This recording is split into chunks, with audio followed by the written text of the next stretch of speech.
las generaciones futuras, que serán, al fin y al cabo, los encargados de decir la última palabra.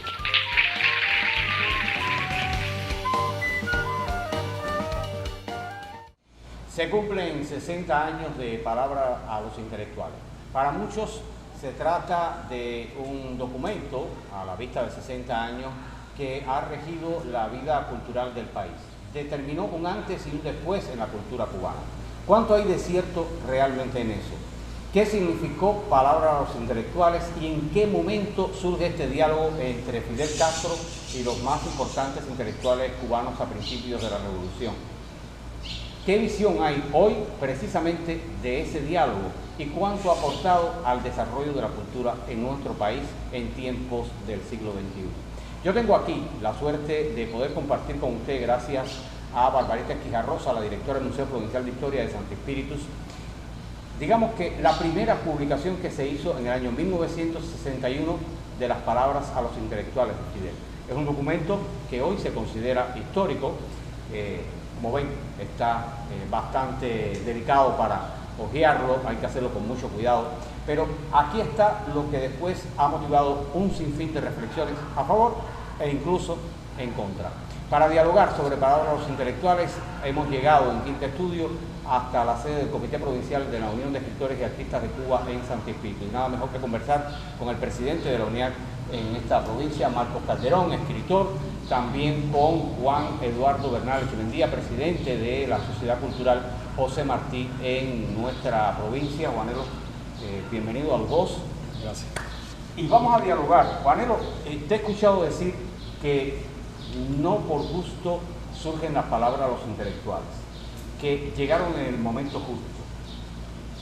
He escuchado también decir de que formó parte, estas palabras intelectuales, de una reorganización política en el país a partir de que los propios movimientos y partidos que llevaron al triunfo de la Revolución Cubana debían buscar también una unidad ideológica y que la cultura no podía estar separada de eso. ¿Cuánto hay de cierto? Todo, porque en el año 1961, recuerda que Palabra a los Intelectuales cierra en el año 1961, el 30 de junio. Pero había sucedido algo brutalmente definido en la política de los Estados Unidos, Playa Girón.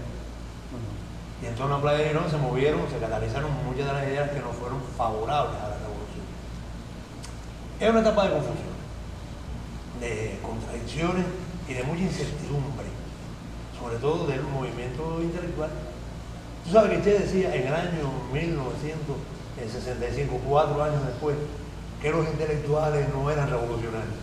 Eso lo digo en su extraordinario folleto de Socialismo y el Hombre en Cuba. A eso hay que ir varias veces para poder entender qué digo aquí. Pero hay que ir más atrás, hay que ir precisamente a los intelectuales, donde hay toda una serie de reflexiones en torno a la posición del intelectual en la revolución cubana, en el contexto de la revolución cubana. Intelectuales que tenían mucha confusión, pero que tenían, a mi modo de ver, la mayoría, un sentido de entrega y de compromiso. Pero mucha gente le echa la culpa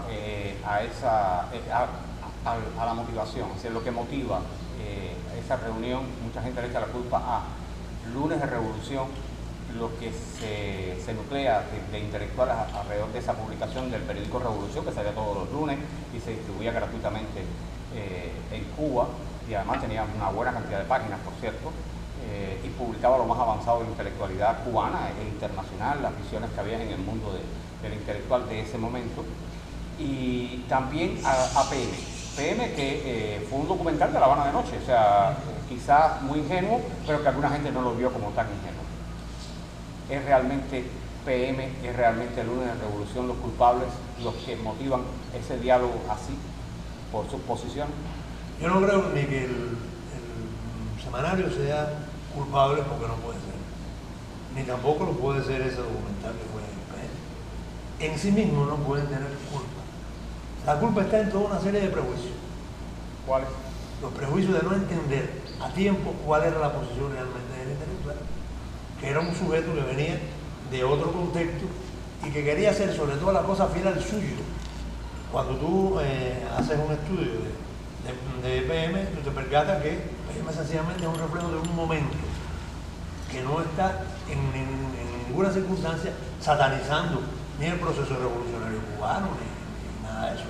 No, pero que sencillamente en torno a eso hubo muchos prejuicios que pueden ser advertidos en muchas cosas, en los diálogos que sostuvo Alfredo Guevara con importantes dirigentes de la revolución entonces, y que tienen una referencia de cómo era que se pensaba, cómo incluso pensaban muchos dirigentes de la revolución insuficientemente dotados aún para entender toda una serie de políticas de cambio que se iban a advertir y a definir a partir de palabras. El ICAI también juega, mencionaste a Alfredo Guevara porque el ICAI juega un rol importante en todo esto. O sea, hay una confrontación entre el ICAI y también un sector importante de la intelectualidad cubana. Y de la política. Y de la política. Y de la política. Porque hubo, por ejemplo, recuerda aquel intercambio de cartas entre La Roca y Alfredo Guevara, que son, digamos que la punta de dos icebergs diferentes, ¿no? De dos icebergs que se vienen a encontrar, pero que nunca vienen a chocar. Sencillamente son posiciones ideológicas que en un momento determinado tienen que ofrecer su punto de vista para también proporcionarle a la revolución su forma de entender los cambios y también su forma de no entender los cambios. En esa contradicción está precisamente, para hablar a los intelectuales, está precisamente el papel del intelectual de entonces y el papel del político de entonces. Si en esa contradicción no hubiera sido posible entonces entender los cambios. Ahora, Marco, ya que como presidente de la Unión, hay algo que dice Fidel en palabras de los intelectuales, que dice, y lo voy a citar textual ya que tengo aquí el original, dice: nosotros no somos enemigos de la libertad, nadie aquí es enemigo de la libertad. ¿A quién tememos? ¿Qué autoridad es la que tememos que vaya a asfixiar nuestro espíritu creador? ¿O es que tememos a los compañeros del Consejo Nacional de Cultura? En las conversaciones tenidas con los compañeros del Consejo Nacional de Cultura hemos observado puntos de vista y sentimientos que son muy ajenos a las preocupaciones que aquí se plantean acerca de limitaciones, dogales y cosas por el estilo, impuestos al espíritu creador. Evidentemente hay una confrontación en ese momento creador-institución, institución que nace como parte de un proceso revolucionario. Mira, hay algo que decía Juanel y que es importante advertir. Primero que todo, el comandante en jefe Fidel Castro fue un hombre siempre muy bien informado, una capacidad de acumular el conocimiento que venía desde poco atrás y lo que estaba sucediendo en el instante. Él lo deja claro, había preocupaciones, había tensiones. Los intelectuales entonces tenían una dispersa pero sólida manera de acceder al conocimiento, que podía venir permeado por mentiras o verdades. Y para esa época el estalinismo estaba en un momento atroz, y eso los intelectuales cubanos de vanguardia lo sabían.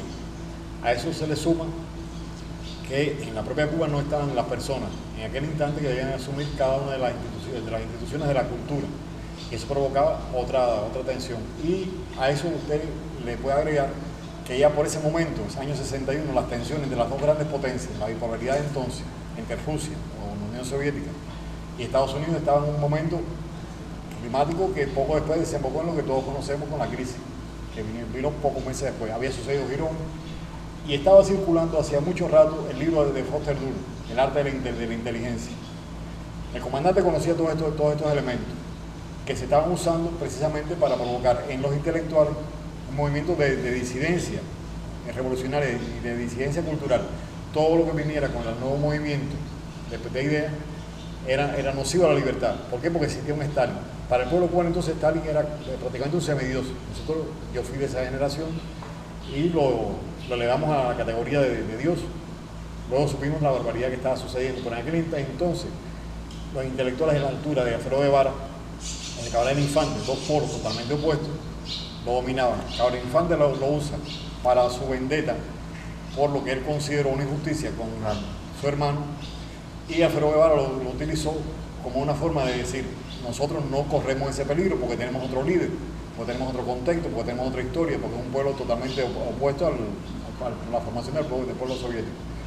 Ahí es donde Fidel entonces comienza a alertar de la necesidad de evitar aquel conflicto que venía como una bola de fuego contra el recién nacido sistema, que recordemos que hacía un año y tanto, 2 años que había salido. Pero volviendo a hablar de los intelectuales, dice Fidel, por lo general no se tiene en cuenta, pero por algo la palabra crítica ha venido a hacerse sinónimo de ataque, cuando realmente no significa semejante cosa.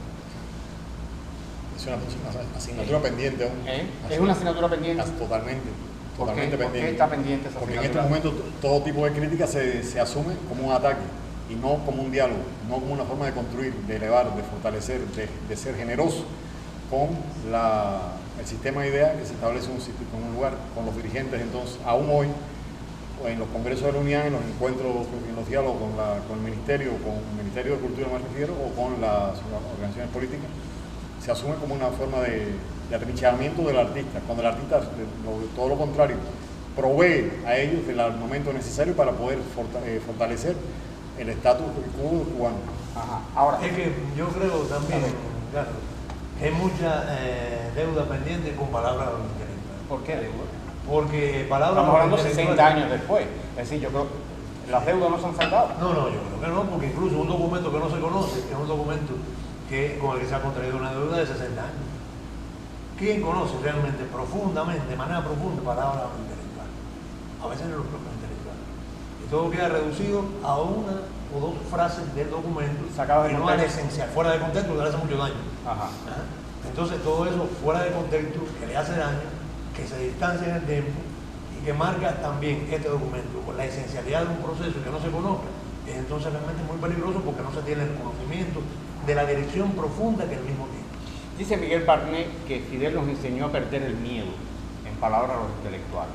Que fue uno de los jóvenes que estuvo en esos días de diálogo. Y me llama la atención lo que acabas de mencionar, de sacar cosas de contexto. Hay una frase que se ha sacado una y otra vez de contexto. Es decir, con la revolución todo, contra la revolución nada. O dentro de la revolución todo, fuera de la revolución nada. Como queramos interpretarlo, porque ha tenido muchas versiones realmente. Pero eso tiene, esa frase en sí viene como lo es con un antecedente y por supuesto tiene detrás todo algo, todo un mundo que lo engloba, ¿no? Es decir, cuando Fidel establece que el intelectual debe responder a la revolución, está incluyendo todo el mundo. No está diciendo únicamente aquel que sea revolucionario o que haya ido a la Sierra Maestra o que haya estado en Girón. Por eso digo, sacar las cosas de contexto hace mucho daño. Sí, porque además se puede interpretar de manera inadecuada, sobre todo cuando en torno a esto se mueve una palabra verdaderamente peluda en cualquier lugar, que es la censura. Ajá. Y en torno a esto la censura se convierte en algo verdaderamente peligroso si no se entiende la necesidad de la misma en cualquier lugar. La censura es una expresión de protección de cualquier campo, idea, proceso. Eso está ahí y estará siempre. Ahora, lo principal que yo creo ver de este asunto es que lo que está defendiendo palabras a los intelectuales, Fidel, en todo este proceso de discusión, es precisamente al intelectual. Está defendiéndolo de confusiones, de conflictos, y le está entregando a la revolución como un proceso que lo protegerá y al que él invita a participar. Pero no limita a la participación, Marcos. Mira, a ver, recordemos que Palabras de los Intelectuales no fue un documento escrito, fue un documento muy bien meditado. A partir de aquellas intervenciones geniales de Fidel, surge entonces esta reescritura exacta Esto es una transcripción de las palabras. de las palabras de él. Ahora, fíjate, muévete 9 años después. ¿Qué sucedió 9 años después? Quinquenio gris. Lo que él alerta allí sucede. Palabras de los Intelectuales nunca fue, fue mal usado por ambas vertientes.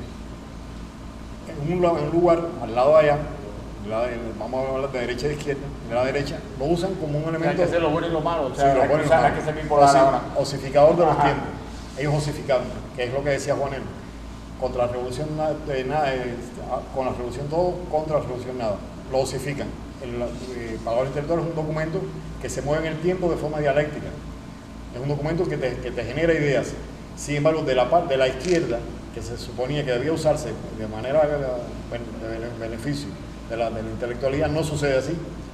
Y el punto es, pensemos en un Quesada, en un Papito Cerguera. ¿Y cuántos años se le hizo a la intelectualidad cubana desde la institucionalidad cubana en esa época? Que aún nos llegan esos aires. Porque nunca fue tomado con la verdadera noción que el comandante los regaló. que es un documento para que nosotros cada día que transcurriera pudiéramos comprender mejor los tiempos. Y eso no sucedió. Y la prueba está, te lo repito, 9 años después. Quinquenio gris, en el que los oficiales que dirigían las instituciones culturales le hicieron un daño terrible a la cultura cubana. ¿Y tutelados por quién? Hay quien dice decenio, no quinquenio, o sea, hay muchas teorías. Y según Fornera... Duró toda la década del 70. Y Ambrosio Fornera decía trinquenio. Bueno, hay muchos puntos de vista. Pero Fidel también dice, pedimos al artista que desarrolle hasta el máximo de su esfuerzo creador. Queremos crearle al artista y al intelectual las condiciones ideales para su creación, porque si estamos creando para el futuro, ¿cómo no vamos a querer lo mejor para los actuales artistas e intelectuales?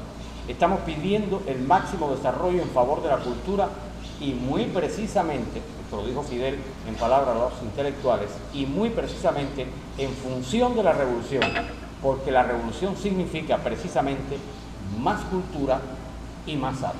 Porque la revolución estaba necesitada de protegerse en ese momento. Recuerda, es un momento terrible para la revolución cubana y era necesaria esa alerta, que fue muy bien pensada, muy bien dicha, pero muy mal interpretada. En un momento el comandante habló de agredir a quienes entonces adoptaban determinada postura en un lugar u otro. Sencillamente alertó la necesidad de proteger la revolución. Y si usted se mueve a cualquier país de este universo, sucede lo mismo. ¿Qué es sino la ley patriótica norteamericana? Una manera de protegerse ellos contra todo lo que ellos consideran lesivo a su sistema.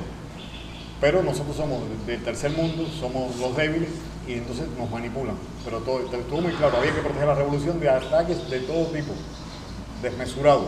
Pero sin embargo, Juanelo, ese pedido a que el artista desarrolle toda su creatividad se ha mantenido durante 60 años. La gente ha podido crear como ha querido. No, y en esa etapa es muy importante lo que se dice, tú sabes por qué. Ajá.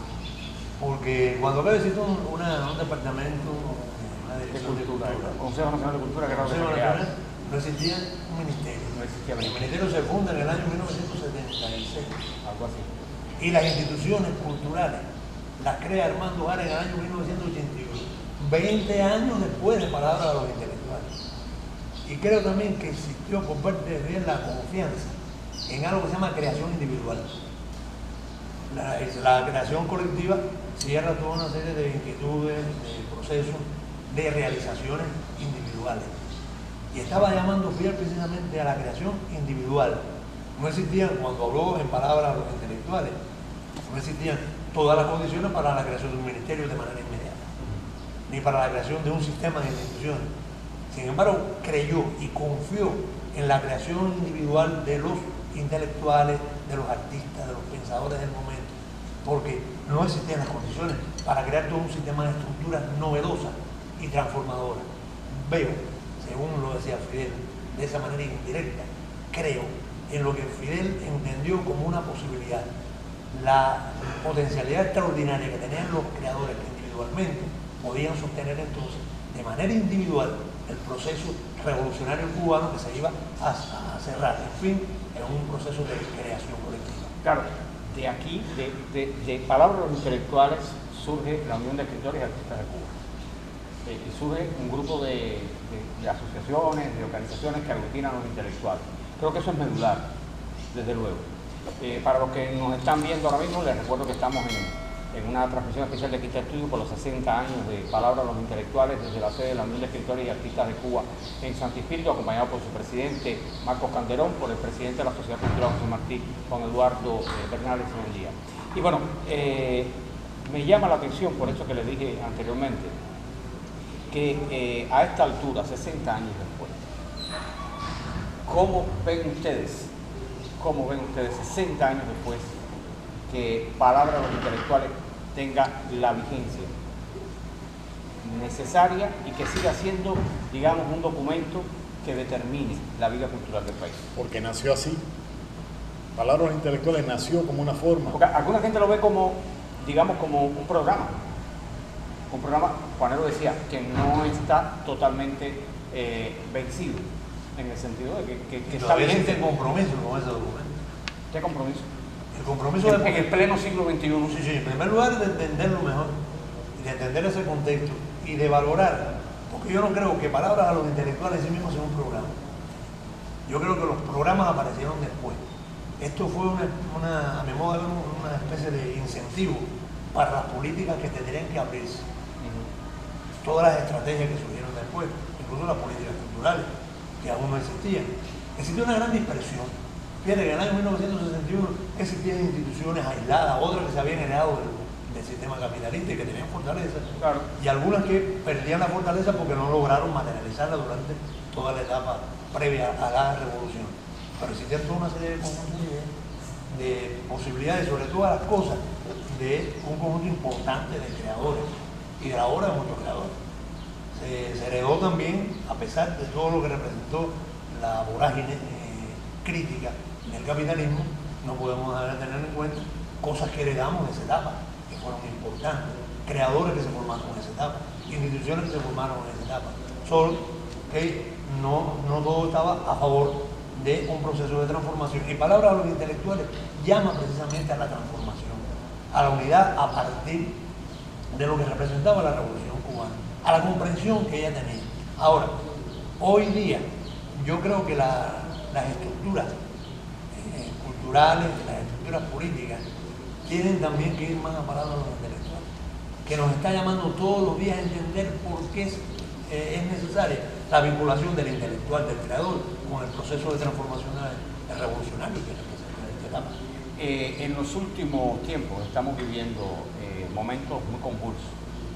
Vuelven otra vez ciertos sectores, entre comillas algunos intelectuales, unos realmente intelectuales, otros que se apostillan ahí, a tratar de mover el piso no solo a estas palabras, sino a todo lo que se ha construido, perfecto o imperfecto, a partir de estas palabras en 60 años. Marcos Antonio Calderón, presidente de la Alianza de Espíritu, ¿cuál es la respuesta hoy de la intelectualidad de la creación? Porque aquí también se le da espacio a todo el mundo, o sea, aquí no se reniega a nadie ni por creencia, ni por género, ni por raza, ni por nada, o sea, ni por maneras de pensar, siempre y cuando defienda la revolución o no ataque la revolución, o sea, forme parte del proceso. La creación es libre, lo dijo Fidel. ¿Cuál es la visión que hay hoy sobre este particular? Sobre todo esta gente que está moviendo escenarios virtuales, no de otro tipo. Mira, lo primero que nos está unida haciendo es esto que estaba en este instante acaeciendo aquí en este programa. Es transmitir a todo el mundo cubano, donde esté, la percepción del artista cubano revolucionario. Cuando hablo de revolucionario me refiero a movilizador de su tiempo, de lo que fue este documento y lo que fue todo lo que vino después. Creo que eso es lo principal que estamos haciendo, abrir la capacidad de diálogo que ha sido coartada en muchos momentos, y lo otro es elevando también a la categoría de verdad lo que durante mucho tiempo fue satanizado como palabras intelectuales, el no uso sistemático, como decía Juanel, por parte de la oficialidad de documentos como estos, de conocerlo, de dominarlo, de manosearlo, de comprenderlo, ha provocado parte del cisma que está pasando. ¿Por qué personas como cualquiera de ellos, por qué usan este elemento contra el pueblo cubano? Evidentemente, porque el pueblo cubano no lo conoce. Y con todas las palabras intelectuales, Fidel Castro, citas una frase y satanizas entonces el pensamiento del comandante, que fue noble, fue generoso, fue aleccionador. Es por eso que Barnet, repito, dijo, Fidel nos enseñó a perder el miedo. Sí, sin duda. Y porque lo que no se puede perder, lo que no se puede tener nunca es precisamente el miedo al diálogo. La falta o la ruptura de ese programa de diálogo que debemos sostener desde la familia hasta las instituciones del país es lo que provoca precisamente que algunos aprovechen entonces esa fisura para entonces manipular el desconocimiento de algunos por una parte, y por otra parte crear toda una serie de angustias existenciales que son el resultado precisamente de no entender que es necesario conversar y discutir. A veces yo pienso que hay personas que no propician el diálogo, no porque tengan miedo, a veces porque no tienen el suficiente conocimiento que le dé toda la seguridad para establecer el diálogo. Faltan interlocutores. Claro, entonces, preparados y capacitados. Si esas personas no se capacitan, no se preparan y no entienden que eso es una de sus principales necesidades, no entenderán nunca entonces que el diálogo es frecuente, que debe ser frecuente, constante y sobre todas las cosas visionadoras. Sin diálogo no es posible construir un país. Y este país se construyó desde el diálogo. Hay personas... Aquí está el ejemplo. Sí, sí, es un ejemplo. Y otras cosas más. Y otras cosas más. Pero este es el primer gran ejemplo para la cultura. Así se debe ser. Así debe continuarse. Era como si Fidel lo dijera de manera indirecta. De esta forma hay que actuar. Entonces, en ocasiones nos preguntamos, ¿y por qué eso no sucede? ¿Por qué con frecuencia no se llama también a este diálogo, que puede ser con intelectuales o no? Pero creo que el país se sostiene sobre todas las cosas con el diálogo. A veces hay una serie de acciones que tú dices, caramba, ¿y por qué esto no se dio? ¿Por qué este secretismo creó toda una serie de angustias y creó también toda una serie de rumores que hacen más daño que beneficio? Es precisamente porque no se tenemos el diálogo. Claro. Entonces el diálogo es importante y definitivamente es productivo para poder fortalecer el proceso en que todos vivimos. Bueno, Palabra de los Intelectuales puede desatar diálogos como este y puede desatar muchos más diálogos. Estamos en el año de los 60 años de Palabra de los Intelectuales.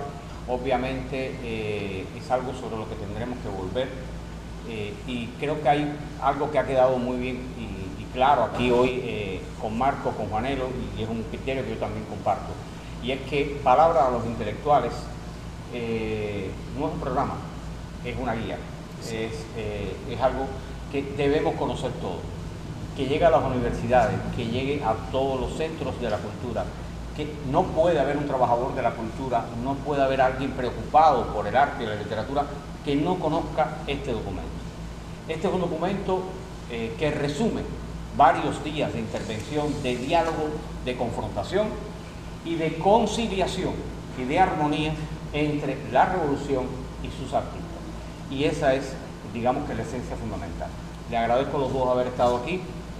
Bueno, yo como miembro de la unidad también es mi obligación hacerlo, pero gracias a la Unión de Escritores y Artistas de Cuba en Santo Espíritu por habernos abierto las puertas, a Juanelo por su tiempo, a Marco, y a usted. Recuerde que siempre estamos en Quinta Estudio, hoy en una emisión especial por los 60 años de Palabra a los Intelectuales. Sencillamente suscríbase a nuestro canal de YouTube, haga sonar la campanita y todas las notificaciones. Muchas gracias, soy Carlos Figueroa, nos vemos en la próxima.